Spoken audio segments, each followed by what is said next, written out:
Career में 3 point ऐसे होते हैं जहां कंफ्यूजन अपने पीक पर होती है। पहला, जब नौकरी में स्ट्रेस एक लिमिट से ज्यादा बढ़ जाता है और मन करता है कि बस अब और नहीं, नौकरी छोड़कर कोई बिजनेस कर लेना चाहिए। दूसरा सीन बिजनेस का है, जब व्यापार में कुछ भी सही नहीं चल रहा है तो मन में ये सोच आती है कि कहीं ऐसा तो नहीं कि शायद व्यापार मुझे सूट ही नहीं करता, बेहतर है कि कोई नौकरी ढूंढ लूं। और तीसरी सबसे भयंकर सिचुएशन कि ना नौकरी टिक रही है और ना ही व्यापार चल रहा है। अब आगे क्या करें? नमस्कार दोस्तों, मेरा नाम है योगेश शर्मा। बहुत बहुत स्वागत है आपका happy life with Yogesh Sharma में। आज के वीडियो में मैं आपको बताऊंगा कि एस्ट्रोलॉजी के माध्यम से, ज्योतिष के माध्यम से हम किस तरह से ये फैसला कर सकते हैं कि नौकरी सूट करेगी या हमें व्यापार यानी बिजनेस सूट करेगा।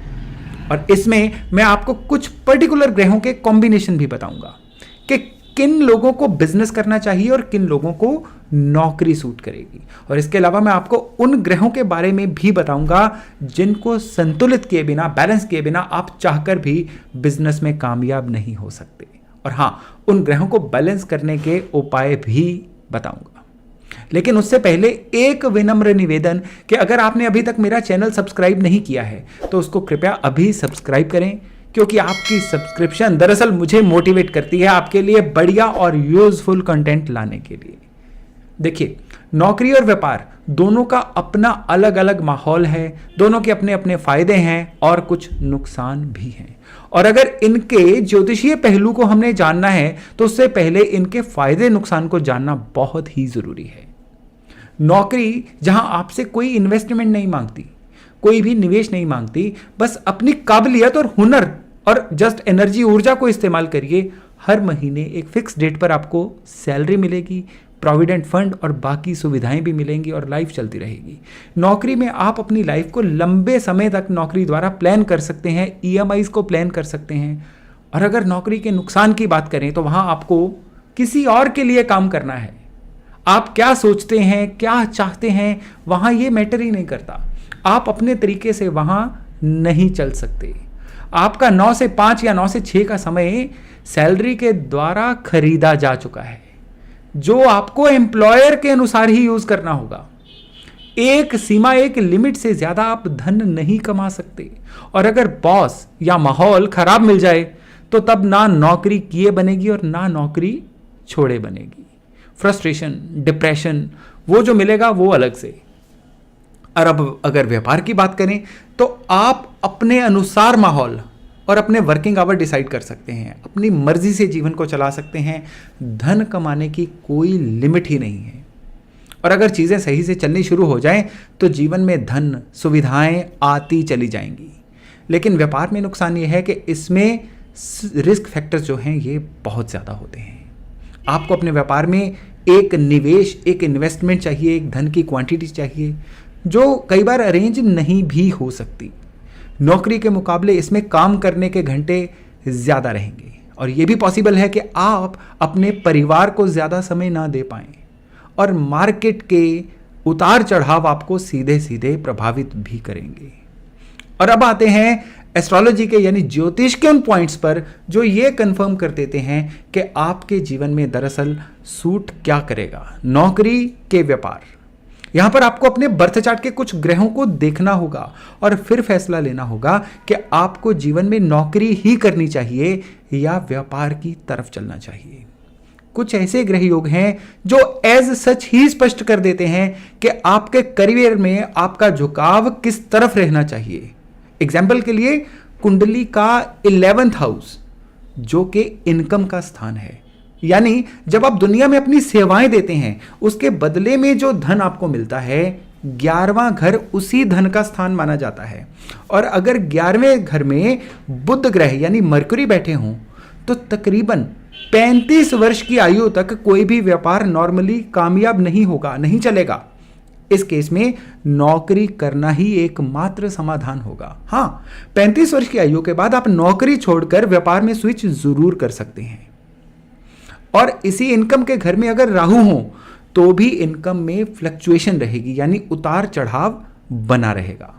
तो आपके व्यापार का अगर तो मॉडल कुछ ऐसा है कि उतार चढ़ाव के झटकों को बर्दाश्त कर सके, फिर तो सही है, बढ़िया है। नहीं तो नौकरी का ही एकमात्र विकल्प चुनिए जिससे आपको एक फिक्स्ड इनकम आती रहे और ये उतार चढ़ाव वाला सितारा आपको परेशान ना करे। और अब अगर राहु की बात चली है तो बर्थ चार्ट में अगर राहु के साथ बृहस्पति यानी जुपिटर भी हो तो ये सजेशन होती है कि नौकरी को ही प्रेफर किया जाए, क्योंकि आपको अपना कोई भी व्यापार करने में दिक्कत होगी, क्योंकि इस केस में किस्मत कनेक्शन आपको नहीं मिलेगा और किस्मत कनेक्शन जो है बिजनेस में बहुत जरूरी होता है। अब इसके अलावा सूर्य अगर छठे घर में हो तो ऐसा इंसान सब्र यानी पेशेंस के साथ अपना व्यापार नहीं कर पाएगा। वो थोड़ी ही देर तक प्रॉफिट होने की वेट करेगा और उसके बाद एकदम से सरेंडर सा कर देता है और काम को बदलने की सोचना शुरू हो जाता है। तो सूर्य अगर छठे में हो तो शुरुआती करियर में नौकरी को ही प्रेफर करें, लेकिन छठे के सूर्य वाले लोगों में यह भी देखा गया है कि जब उनके पुत्र संतान हो जाती है तो उनका जो व्यापार है उनको सूट करना शुरू हो जाता है। इसलिए ऐसे लोग संतान होने के बाद बिजनेस के में स्विच कर सकते हैं, बिजनेस का जरूर सोच सकते हैं, डेफिनेटली ग्रोथ होगी। दोस्तों, बिजनेस का, व्यापार का ये मतलब कतई नहीं है कि थोड़ी सी इन्वेस्टमेंट की, थोड़ा सा माल डाला और बस काम करना शुरू कर दिया। एक अच्छा सेटल्ड बिजनेस ना केवल आपके जीवन स्तर को, स्टैंडर्ड ऑफ लिविंग को कई गुना ऊपर लेकर जा सकता है, बल्कि आपके फैमिली मेंबर और इवन अगली पीढ़ी को भी एक सिक्योरिटी, एक सुरक्षा कवच देता है। आप अगर नौकरी और बिजनेस में कंफ्यूज हो रहे हैं कि क्या करें, तो खुद से एक सवाल पूछिए कि एक कामयाब बिजनेसमैन बनने के लिए जो 3 गुण चाहिए, क्या वो आप में हैं? इनमें सबसे पहले नंबर पर जो गुण आता है वो है एक विजन का होना, एक दूरदृष्टि का होना। जैसे कि आप थोड़ा सा एड़ियां उठाकर आगे देख पाएं कि आने वाले समय में आप जो भी काम करना चाह रहे हैं उसका स्कोप क्या रहेगा।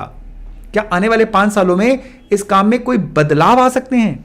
इस काम में चुनौतियां यानी चैलेंजेस कौन कौन से आ सकते हैं?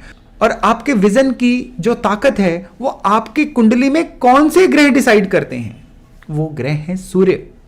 अगर आपके चार्ट में, आपकी कुंडली में सूर्य स्ट्रांग हैं, बैलेंस्ड हैं, संतुलित हैं, तो फिर आप काम शुरू करने से पहले ही ये विजन बना लेंगे कि इस काम में आने वाले समय में आप कब तक कौन सी पोजीशन ले पाएंगे। लेकिन अगर सूर्य खराब हैं तो फिर आपकी दूरदृष्टि की ताकत बहुत ही ज्यादा घट जाएगी। जी हां, पर सूर्य खराब कैसे होंगे?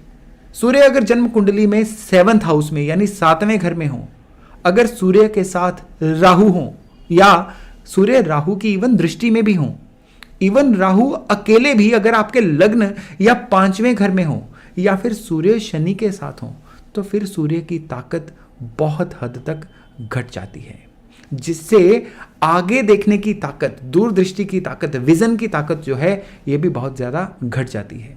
ऐसे लोग बिना सोचे समझे किसी भी व्यापार में कूद जाते हैं, कोई भी काम बिना प्लानिंग के शुरू कर देते हैं, जिससे आगे चलकर एकदम से बहुत सारी ब्लॉकेजेस आ जाती हैं और चुनौतियों से लड़ने की ताकत भी खत्म हो जाती है, जिसकी वजह से व्यापार ठप होने लगता है। अगर आपके सूर्य आपको लगता है कमजोर हैं तो नौकरी करना एक बहुत ही सेफ, बहुत ही सुरक्षित ऑप्शन रहेगी। नहीं तो सूर्य को बैलेंस करके व्यापार शुरू करिए तो ही सही रहेगा। लेकिन इस सूर्य को बैलेंस कैसे किया जा सकता है, संतुलित कैसे किया जा सकता है? वैसे तो इसके लिए आपको अपने बर्थ चार्ट को किसी एक्सपर्ट को दिखा लेना चाहिए, लेकिन फिर भी सूर्य को बैलेंस करने के लिए जो सूर्य के जीव होते हैं उनको भोजन देना चाहिए। जैसे कि बंदर, जो कि सूर्य का सिंबल माने जाते हैं, उनको भुने हुए चने और गुड़ खिलाइए, या लाल या ब्राउन चींटियां जो होती हैं उनको आटा चीनी खिलानी चाहिए। इससे सूर्य की खराबी बहुत हद तक बैलेंस हो जाती है। और इनके अलावा आप अपने वर्क प्लेस या अपनी रिहाइश में, घर में जो सूर्य का कोना है यानी ईस्ट, पूर्वी कोना, इसको साफ सुथरा रखिए।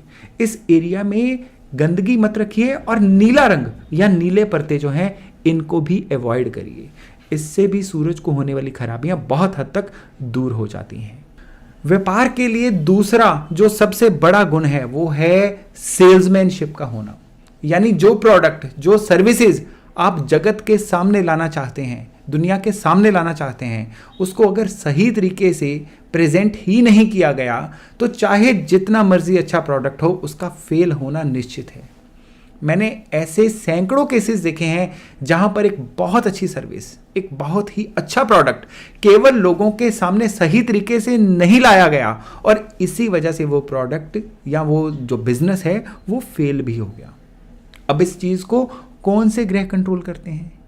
इस चीज को कंट्रोल करते हैं मरकरी यानी बुध।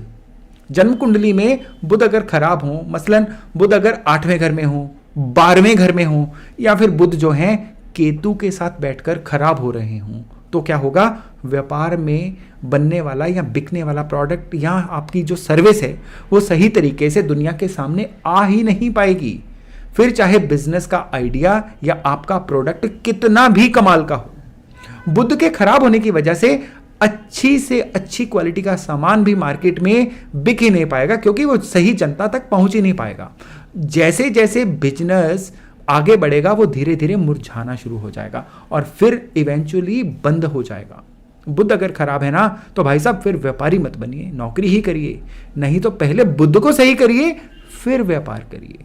और बुध को सही करने के लिए क्या करना होगा? पहले तो जो बुध के रिश्तेदार हैं उनको खुश रखिए, उनका आशीर्वाद लीजिए। बुध के रिश्तेदार हैं बेटी, बहन, मौसी, बुआ। रात की भीगी हुई मूंगी की दाल यानी हरी दाल सवेरे पक्षियों को जरूर डालिए। पर इसमें भी एक बात का ध्यान रखिएगा कि ये दाल अपनी छत पे या अपने आंगन में कभी मत डालिएगा, इसको घर से बाहर ही कहीं पक्षियों को डालिएगा। हालांकि बुध को बर्थ चार्ट के अनुसार बैलेंस करने के कई और उपाय हैं, लेकिन वो बाकी ग्रहों और कंडीशंस के बाद ही बताए जा सकते हैं। लेकिन जो उपाय अभी मैंने बताए हैं ये भी बुध को सही रखने में काफी हेल्पफुल रहेंगे। अब आते हैं तीसरे और लास्ट पॉइंट पर, जो किसी भी व्यापार के लिए सबसे बड़ा पॉइंट है। वो पॉइंट है धन का निरंतर प्रवाह। यानी अगर व्यापार में आपका धन का, पैसे का फ्लो रेगुलर नहीं है तो फिर व्यापार में लगातार उतार चढ़ाव की स्थिति बनी रहेगी, जो कभी भी व्यापार को डीरेल कर सकती है, पटरी से उतार सकती है। और जन्म कुंडली में कौन सा ऐसा प्लेनेट है जो धन के प्रवाह को नियंत्रित करता है? वो ग्रह है मून यानी चंद्रमा। चंद्रमा हमारे जीवन में धन के प्रवाह को नियंत्रित करते हैं और उनका बैलेंस होना, उनका सही होना, उनका एनर्जेटिक होना धन के प्रवाह के लिए बहुत ही ज्यादा जरूरी है। अगर कुंडली में चंद्र खराब होंगे तो व्यापार में लगातार पैसे की मुश्किलें बनी ही रहेंगी। अब चंद्र कैसे खराब होते हैं? चंद्र अगर छठे घर में हो, कुंडली के 12वें घर में आ जाए या इवन 10वें घर में आ जाए तो ये चंद्रमा कमजोर हो जाते हैं। केतु चंद्रमा को ग्रहण लगाते हैं, चंद्रमा के दुश्मन हैं। तो अगर केतु चंद्रमा के साथ हो तो भी चंद्रमा पैसे के फ्लो को नहीं बना पाएगा।